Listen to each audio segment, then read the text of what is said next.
అభివృద్ధి మాత్రమే ఇది బీజేపీని నరేంద్ర మోడీ ఇలా గెలిపించింది.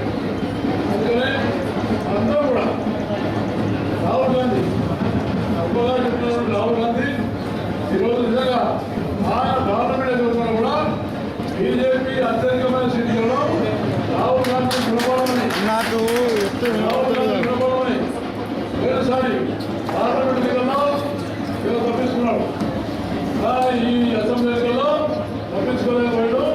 పార్లమెంట్ అంటే ముస్లిం ఓటర్లు కూడా ఇవాళ కాంగ్రెస్ ఎస్పీకి వాళ్ళు మద్దతు ఇచ్చినట్టుగా కనపడలేదని నేను మీకు ఉదయపూర్వకంగా ఆగానా ప్లీజ్ రిజల్ట్ రావడం అలాగే తప్పకుండా నాకు విశ్వాసం.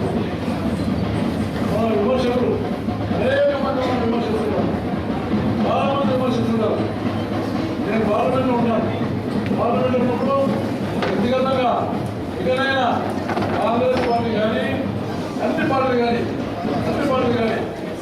మోడీని వ్యక్తిగతంగా విమర్శించి పాల్గొని ఆయన దేశంలో ఇవాళ అతి గొప్ప నాయకుడుగా గుర్తించబడిన నాయకుడు నరేంద్ర మోడీని అన్ని పార్టీలు గమనించాల్సి. మోదీ ప్రభుత్వానికి ఈ ఫలితాలు అర్థం పడుతూ ఉన్నాయి.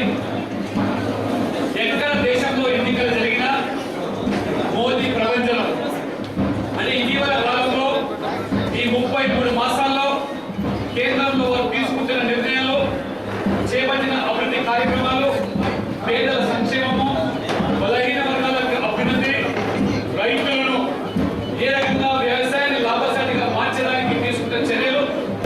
Yeah, we are very happy that in our country, India, whole India, everybody is giving the Nara that Har Har Modi kind of thing. And we have won the 4 states fantastically and unanimously. We have won in Uttarakhand, UP, and Goa and Manipur. So, in the next elections, we are going to definitely win in Telangana and Andhra also. In the southern countries also, we are going to take BJP only. We have formed the government in the BJP also in the southern states also. We are having the, we have that hope that we are going to win in the southern countries also, like the northern countries. Means here also the youth people are very crazy about the Modi government and the BJP government with the help of the schemes and developing the development which is going to be by the Modi ji. So we are going to definitely win in the southern countries also in the next elections.